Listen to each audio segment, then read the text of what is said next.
Welcome to Karen Stories. Don't forget to like, subscribe, and hit the notification bell to never miss a crazy story. Let's dive in. I had just finished my morning swim, the warm sun drying beads of water off my skin as I stretched out on my lounge chair. It was a perfect day until it wasn't. The moment I stepped inside my house for barely 10 minutes, I had no idea my property was about to be invaded. When I returned to my backyard, expecting to enjoy the peaceful quiet of my private pool, I instead found an absolute nightmare. A woman, a stranger, was sprawled out on my lounge chair, her oversized sunglasses reflecting the bright blue sky as if she didn't have a single care in the world. My personal chair, the one I had just been lying on, was now occupied by someone who very clearly did not belong there. And worse, my hat and sunscreen, which had been sitting there moments ago, were now on the ground as if discarded trash.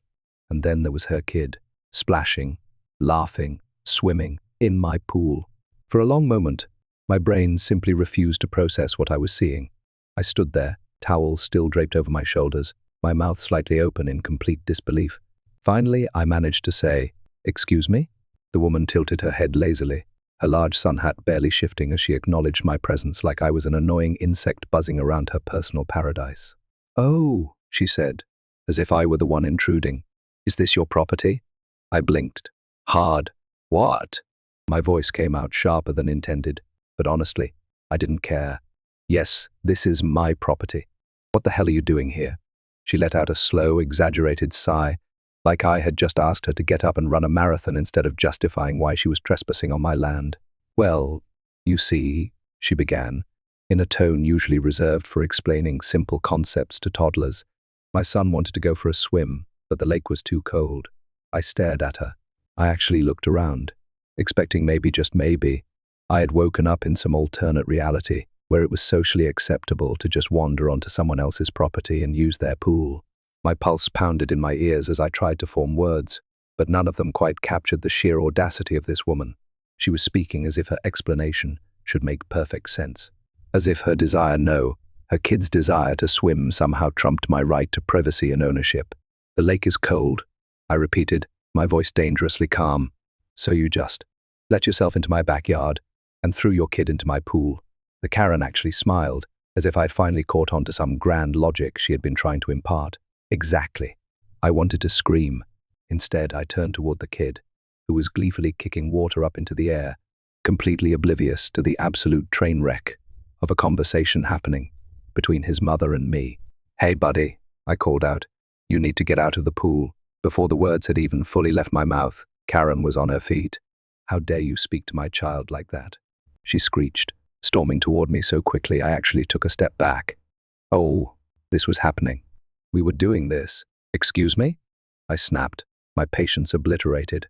"I'm telling him to get out of my pool because you are trespassing on my property." Karen gasped, actually gasped, as if I had just slapped her across the face. "You don't have to be so rude about it. I'm just trying to keep my child happy. He deserves to swim." I pinched the bridge of my nose, hard, willing myself to stay calm. "I don't care if he deserves a freaking Olympic gold medal in swimming," I said through gritted teeth. "He can't swim here. This isn't a public pool." Karen let out a dramatic huff, crossing her arms. "Wow, just wow. You must have been raised to be so selfish. What kind of person refuses a child the simple joy of swimming?" I had never wanted to throw someone off my property more in my life. "I don't care what you think of me," I spat. "You and your kid need to leave. Now." Her eyes narrowed. And then, oh, of course, she smirked. "Go ahead and call the cops," she said sweetly, too sweetly. "I'll just tell them you threatened my child and harassed me." My blood ran cold.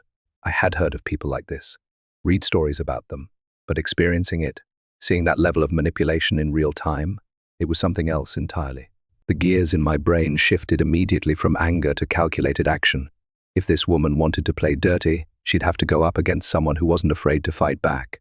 I pulled out my phone and, without breaking eye contact, began recording. "Say that again?" I prompted, my voice dangerously steady. Karen's smug expression faltered slightly. I don't need to repeat myself," she huffed. "You're being ridiculous." I turned the camera toward her kid. "I'll make sure the cops see the trespassing for themselves." Now she looked nervous, She grabbed her kid's arm and yanked him out of the pool, muttering under her breath, "Come on, honey. This man isn't raised right." I smiled, wide. "Oh, but you were." Karen let out some unintelligible string of insults, scooped up her belongings, and after kicking over my lounge chair in a final act of childish defiance, stormed off my property, flipping me off the entire way. I stood there, watching them go, my phone still recording. This wouldn't be the last time something like this happened, but at least now I'd be ready. I thought that was the end of it. I truly believed that after Karen stomped off my property, flinging obscenities over her shoulder and dragging her kid behind her, she'd realize she'd been caught red-handed and would, I don't know, never come back. But no, of course not, because Karens don't accept consequences, they don't understand boundaries, and they certainly don't learn their lessons. The next morning, just as I was settling down with my coffee on the patio, relishing the peace and quiet of my backyard, my phone buzzed. A text from my neighbor, Jake. "Dude, are you seeing this?" My stomach clenched. I texted back, "Seeing what?" "Check your front yard." A sense of unease crawled up my spine. I set my mug down, walked through my house, and pulled back my curtains. There she was, Karen, and she was standing on my lawn, arms crossed, her face twisted in self-righteous fury. But that wasn't the worst part. No, the worst part was that she had backup. 2 police officers, standing right next to her. I felt the blood drain from my face. This psycho actually called the cops on me. I grabbed my phone and opened the door, stepping onto my porch with as much calm as I could muster. The officers turned as I approached, but Karen gave me a smirk. "Ah, there he is," she said, her voice dripping with triumph. "That's the man who harassed me and threatened my child." I blinked. I laughed. The sheer audacity of this woman was so overwhelming, so cartoonishly villainous, that all I could do was let out a sharp, disbelieving laugh before I could form actual words. One of the officers, a guy with short cropped hair and tired eyes, stepped forward. "Sir, we received a report about an altercation yesterday. We'd just like to ask you a few questions." I exhaled slowly, forcing my pulse to stop hammering in my throat. "Right. Let me guess. Karen here told you I yelled at her kid." The officer didn't respond, but I could see that this is a waste of my time, look already creeping onto his face. The other officer, a younger guy, looked between us uncertainly. "She also mentioned you were aggressive," he added. Karen let out a fake gasp. "Oh, yes." He was terrifying, screaming at me. My poor baby was traumatized. Behind her ridiculous sunglasses, I could see the corners of her mouth twitching. She was enjoying this. She really thought she had me backed into a corner. That I was going to be hauled off in cuffs for daring to defend my own property. That's when I pulled out my phone. I tapped the screen, brought up my camera roll, and turned it toward the officers. "Gentlemen," I said, struggling to keep my voice level, "before you waste any more of your time, I think you should see this." I pressed play. Karen's smirk vanished. On the screen, clear as day, was her trespassing on my property, her telling me that her kid had deserved to swim, her threatening to lie to the police, her storming off in a rage after I recorded the entire exchange. The officers watched in silence. Karen, meanwhile, had turned an impressive shade of red. You can't just record people like that," she sputtered, pointing a shaking finger at me. "That's illegal." I tilted my head. "Actually, it's perfectly legal. My property, my rules. And it just so happens to prove you're lying through your teeth." The younger officer coughed into his fist, clearly trying not to laugh. The older officer exhaled through his nose, long and slow, before turning to Karen. "Ma'am, do you want to explain why this video directly contradicts everything you just told us?" Karen froze. For the first time, her confidence wavered. Then, because of course, she doubled down. "He doctored it," she screeched. "He edited that video. That's not even what happened." The officers gave her a look so deadpan I almost laughed. The older officer pinched the bridge of his nose. "Ma'am, do you have any evidence to support your claims?" Karen opened her mouth, closed it. Then, in a last-ditch effort, she turned on the waterworks. Tears, fake, overdramatic, award-winning tears, began spilling down her cheeks. "Please," she whimpered, her voice breaking. I just wanted my son to swim. I didn't mean he's just a little boy. We were hot, and this man is being so cruel." The officers, to their credit, didn't immediately fall for it. They shared a glance, before the younger one turned back to me. "Sir, do you want to press charges for trespassing?" he asked. "Oh, I could have. I wanted to. But honestly, I had a better idea." I smiled. Slowly. "No," I said. "Not yet." Karen's crocodile tears stopped immediately. She looked at me with growing unease. "I do, however, have a lawyer." Her face paled. I stepped forward, lowering my voice just enough to make sure she felt the weight of my words. "And if you so much as step foot on my property again, I will make sure you regret it." The officers took that as their cue to step in. The older one turned to Karen, his patience clearly gone. "Ma'am, it would be in your best interest to leave now." Karen's mouth opened and closed like a fish, but for once, she had nothing to say. She spun on her heel, yanked her kid's arm, and stormed away without another word. As I watched her retreat down the street, my neighbor Jake strolled over, arms crossed. "Dude," he said, shaking his head. "You need a fence." I exhaled. "No kidding," Jake snorted. Still, that was hilarious. I couldn't help but grin. "Oh, trust me, this isn't over. I guarantee she's already planning round 3, and something told me it was going to be even worse. I should have known Karen wasn't done with me. I mean, I did know. Some people take a loss and move on. Karen? No. Karen sees a loss as a personal attack, a challenge, a reason to double down. And that's exactly what she did. It started 3 days after the police incident. My neighbor Jake had been right. I needed a fence. Badly. And since I wasn't about to let Karen get the upper hand again, I made a few calls and arranged for contractors to come out and give me some estimates. That's when she struck again. I was in my backyard with one of the contractors discussing fencing options when I heard it. A voice. Her voice. Oh, what a shame. I turned slowly, already bracing for the worst, and there she was, standing at the edge of my property, like some kind of deranged spectre of suburban entitlement. Her arms were crossed, her expression twisted in faux concern. "Putting up a fence, huh?" she continued, shaking her head. "That's just so, unneighborly." I stared at her for a long moment, then looked back at the contractor. "Give me a second," I muttered before stalking toward the property line. "Karen," I said, already exhausted. "What are you doing here?" She gasped, pressing a hand to her chest like I had just slapped her. "Excuse me? I happen to be out for a walk. Am I not allowed to walk in my own neighborhood? You don't live on this street." Her eye twitched. "That's not the point," she snapped. "The point is, I heard from some of the other neighbors that you're planning to put up some monstrous, ugly barrier between your home and the rest of us. That's not what this community is about." I let out a slow, deep breath, staring at her like she was a particularly dense brick wall. "Karen," I said, "you trespassed onto my property, tried to illegally use my pool, called the cops on me, and now you're mad that I'm putting up a fence?" She scoffed, rolling her eyes. "Oh, please, that was days ago. And really, is a fence necessary? Wouldn't you rather build friendships?" Oh, she was trying to gaslight me. She actually thought she could manipulate me into undoing my plans because she didn't want to feel the consequences of her own actions. I laughed. I actually laughed. "Oh, no, no," I said, shaking my head. "This fence? It's happening. And not just any fence, Karen. A tall one. A privacy fence. The kind you can't peek through with your binoculars." Her smile vanished. Her jaw tightened. "This is discrimination," she seethed. I blinked. "I'm sorry, what?"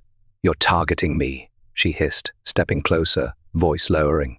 "You think, just because you have some fancy house and a pool, that you can push people like me out?" I took a step back, astounded at how far her delusion had spiraled. "Karen, I am building a fence because you have repeatedly violated my privacy. This has nothing to do with pushing you out. You don't even live here." Her lips curled into a sneer. "We'll see about that." And then she turned and stormed away. The contractor, who had been watching the whole thing like a reality TV episode, let out a low whistle. "That lady," he said, shaking his head. "She's gonna be a problem. Trust me," I muttered. "She already is." # the retaliation 2 days later. The retaliation began. First, it was the complaints. Somehow, Karen got hold of the HOA complaint forms. And suddenly, my property was a problem. Trash not pulled in on time. Complaint. Excessive noise from my backyard. Complaint? A mysterious noxious odor coming from my property? Complaint. Never mind the fact that I wasn't even a part of the HOA. Karen just started sending them in anyway. Then it escalated. The next morning I walked outside to find a sign staked into my front yard. A for sale sign. I just stood there, staring at it, processing. Then, very calmly, I walked up to it, grabbed it, and yanked it out of the ground. Jake, who had been walking his dog, whistled as he approached. She really did it, huh? I turned to him slowly. What? She was knocking on doors yesterday, he said, shrugging. Telling people you were moving out soon. Said you couldn't handle the neighborhood drama. I squeezed the sign so hard I thought it might snap in my hands. This was war. The final straw that evening, I installed security cameras. Every angle covered.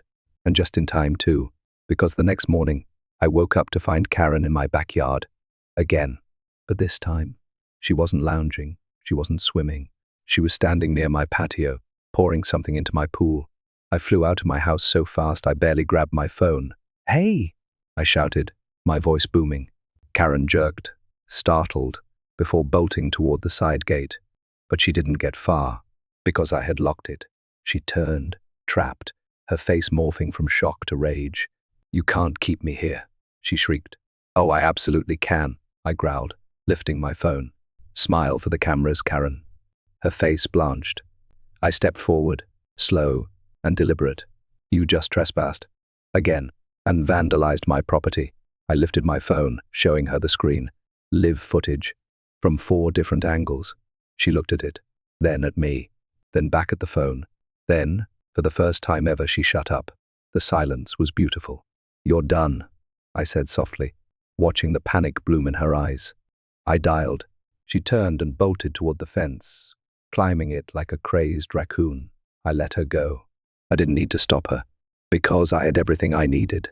And this time, I was pressing charges. It was finally happening. I stood in my living room, phone pressed to my ear, listening to the police dispatcher as I replayed the events in my head. Karen, in all her unhinged glory, had broken into my backyard. She had poured something into my pool, and when confronted, she had tried to scale my fence like some kind of rabid possum. But the best part? I had it all on camera. The dispatcher's voice cut through my thoughts. Sir, officers are en route to your location. Are you in any immediate danger? I glanced out the window. Karen had vanished, probably scurrying back to whatever dark hole she crawled out of. But it didn't matter. No, I said, but I have security footage of trespassing and vandalism. There was a pause. Noted. Stay inside until the officers arrive. I hung up and exhaled sharply. My pulse was still hammering, but it wasn't fear. It was anticipation. Karen had pushed, and pushed, and pushed. And now, she was about to fall off a cliff. Hashtag the reckoning. 15 minutes later, a police cruiser pulled up in front of my house. 2 officers stepped out, one of them the same tired-looking guy who had responded to Karen's false complaint a few days prior.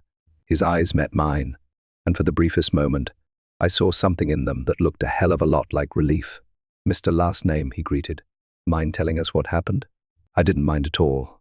I led them inside, pulled up my security footage, and let the evidence speak for itself. Karen, standing on my patio, glancing around like a cartoon villain, before uncapping a bottle and dumping something into my pool. Karen, yanking at my gate, realizing it was locked, then trying to scramble up my fence like a desperate fugitive. Karen, caught in 4 different camera angles, her face in full HD, doing crimes. The room was silent except for the quiet hum of the playback. The younger officer let out a low whistle. Wow, the older officer just sighed. Yeah, that's pretty clear cut.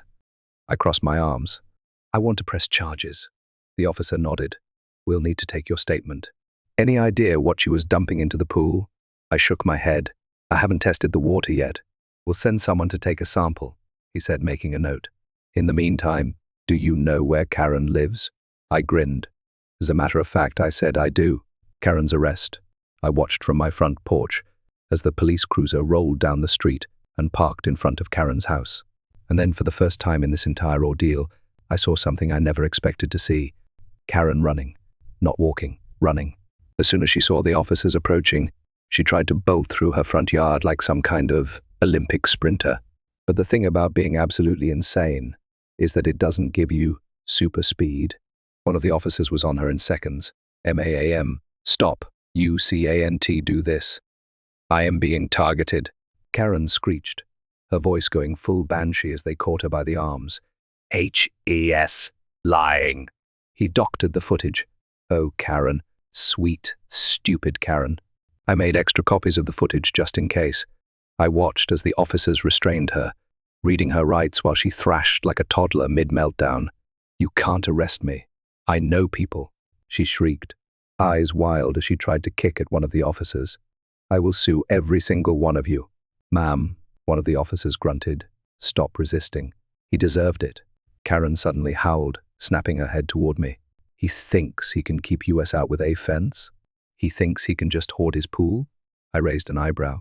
You realize you're literally confessing right now, right? Karen froze. The realization hit her like a truck. The officers glanced at each other. And then, click, the handcuffs locked in place. I want my lawyer, Karen muttered, eyes darting around like a cornered rat. Great idea, I said cheerfully. Maybe they can explain criminal trespassing to you. The aftermath, Karen was officially charged with trespassing, vandalism, and harassment. Turns out, the substance she had dumped into my pool, laundry detergent. Yeah, she had actually tried to destroy my pool filtration system out of pure, unfiltered spite. I got a restraining order against her, and for the first time since this circus began, I finally felt peace. Jake, my neighbor, showed up later that day with a six-pack and a smirk. Dude, he said, clinking a can against mine. You have got to be the first person in history to make a Karen get arrested over a pool. I sighed, taking a long sip. I didn't even want it to come to this. But, he added, you have to admit it was deeply satisfying. I grinned. Okay, yeah, maybe a little. We sat there, drinking, watching the neighborhood return to normal now that Karen was out of the picture. The privacy fence went up the next week, tall, sturdy, completely blocking out all unwanted attention. And as I lounged by my Karen-free pool, soaking up the sun in total, uninterrupted silence, I couldn't help but think, sometimes, justice is best served wet. For the first time in weeks, my life was quiet. No fake HOA complaints, no entitled screeching, no unauthorized pool invasions. Karen was gone. After her spectacular meltdown and arrest, she had been forced to vacate the neighborhood. Turns out, getting banned from my street via restraining order and slapped with a criminal trespassing charge doesn't exactly make you a welcome neighbor. But if I thought that was the end of Karen's reign of terror, I had severely underestimated her ability to haunt me from a distance. Hashtag the return of the nightmare. It started subtly, too subtly. An anonymous letter in my mailbox. You think you've won? Think again. I always get the last word. No signature. No return address. But the handwriting? Oh, I knew that unhinged, passive-aggressive cursive anywhere. Karen. At first, I brushed it off. Maybe it was just the last, bitter gasp of a woman who had finally faced consequences for her own actions. A weak attempt at rattling me before she faded into irrelevance. But then, my Amazon packages started disappearing. I'd get the notification, your package has been delivered. I'd step outside. Nothing. A security check confirmed it. Some random person, hood up, sunglasses on, full criminal in training cosplay, had been stealing my deliveries. Now, I'm not saying Karen had found a new way to harass me from the shadows, but the very next day, I got another letter. Nice patio furniture. Would be a shame if something happened to it. I saw red. This wasn't just some passive-aggressive Karen tantrum anymore. This was full-blown stalking. Karen's new tactic. I did what any rational person would do. I upped my security. More cameras, motion-activated lights, a doorbell system that alerted my phone the second someone so much as sneezed near my property. And, because I refused to be intimidated in my own home, I installed one final measure, a sign. Right in my front yard, trespassers will be prosecuted. Security cameras active 24/7. DONT be a Karen. Petty? Yes. But necessary? Also yes. And that's when I caught her. 3 a.m. A car crept down the street. Slowly, deliberately. I watched through my security feed as it idled in front of my house for a solid 5 minutes before someone stepped out. The same hooded figure who'd been stealing my packages. I zoomed in, and there it was, the same ridiculously expensive designer purse Karen had always carried, swinging from her shoulder. She had come back. The trap. I could have called the cops right then and there, but that wasn't good enough. No, if Karen wanted to play dirty, I was about to bury her. The next morning, I set my trap. I ordered a new delivery to my house, an empty box, stuffed with a motion-activated dye pack. That evening, I placed it outside my front door. Then I waited. Sure enough, 2:47 am. The car returned. The hooded figure slithered up my driveway, glancing around before swiping the package off my doorstep. And the moment she cracked the box open, boom, a cloud of bright blue dye exploded into the air, covering her hands, her sleeves, her expensive handbag, and most importantly, her face. She screamed. Oh, how she screamed! She staggered back, flailing wildly as if she could erase the evidence. But the more she touched her face, the worse it got. Because the dye, it was permanent. Karen had just turned into a walking, screaming Smurf. And guess what? Every second of it was caught on camera. The grand finale, I didn't need to call the cops. Because Karen did that for me. She called the police on me for assaulting her. I had never laughed harder in my entire life.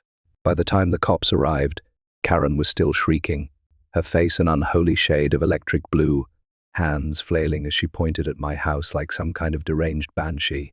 He attacked me, she wailed. This man is a monster. The officer looked at her, looked at me, then looked at my security footage. Cue the longest, most exhausted sigh I have ever heard from a human being. "MAAM, the officer finally said, rubbing his temples. You stole his package. It was a trap, Karen shrieked. He set me up. The officer turned to me. Sir, was there anything valuable in the box? I grinned. Only if you count the absolute humiliation she just walked into. Karen lost it. And that's how at 3:15 am, she was finally, officially arrested for stalking, harassment, and theft. I watched as they hauled her away, still screaming about how I had ruined her life. And as the police cruiser disappeared down the street, I took a deep breath, inhaling the crisp, Karen-free air. It was finally over. This time, for real. I picked up the for sale sign she had staked into my yard weeks ago, dusted it off, and with a smirk, I walked over to her abandoned car. Then, ever so gently, I propped it up against her driver's side door. After all, she was going to need a new place to live. And it sure as hell wasn't going to be anywhere near me. For weeks, peace reigned over my neighborhood. No more surprise visits, no more stolen packages, no more deranged screeching at ungodly hours of the night. It was as if the curse of Karen had finally lifted, until I got the letter. It came in an unmarked envelope, slipped into my mailbox like a whisper from the grave. I almost tossed it, assuming it was junk mail, but something about it made my skin crawl. The moment I opened it, I understood why. See you in court, I laughed. Hard. Karen, who'd been arrested, charged, and banned from my street, was suing me for emotional distress and public humiliation. She even included a dollar amount, $250,000. Oh, this was going to be fun.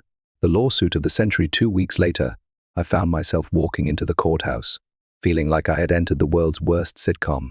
Karen was already there, sitting stiffly at the plaintiff's table.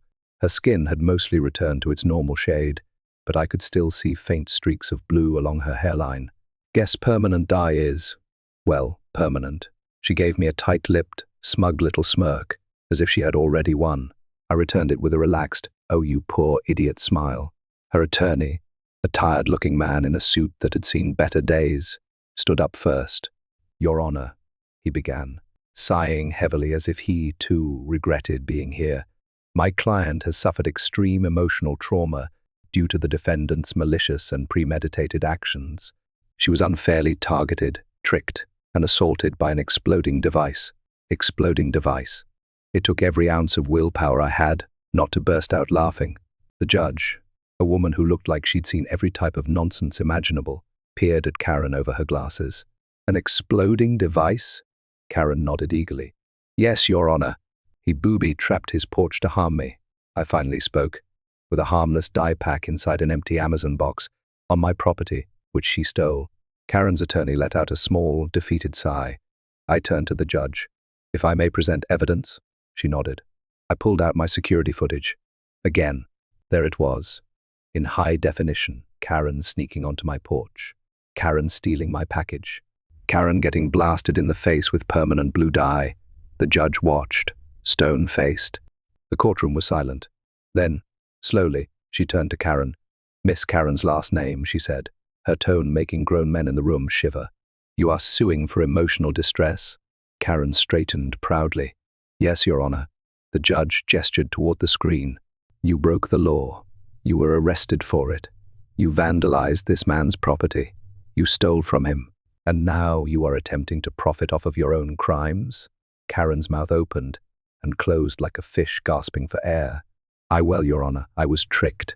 He set me up." The judge sighed deeply, rubbing her temples like she was developing a migraine. Then she banged her gavel. "Case dismissed. And Mr. My last name?" I raised an eyebrow. "Yes, Your Honor." She gave me a knowing look. "If you'd like to counter-sue for legal fees, I'll allow it." Karen let out a guttural noise, something between a choke and a scream. I smiled, wide. "I'd like to do that, Your Honor." The gavel slammed down again. Motion granted. Hashtag the final nail in the coffin. 2 months later, I received a check in the mail. Karen had been forced to pay me $10,000 in damages. I used every penny to install an even bigger, taller, stronger fence around my property. And, just for fun, I had a custom plaque made and mounted next to my gate. It read, "Dedicated in loving memory of Karen's last shred of dignity." Because if she ever dares to come back, she'll have to stare at her greatest failure every single day.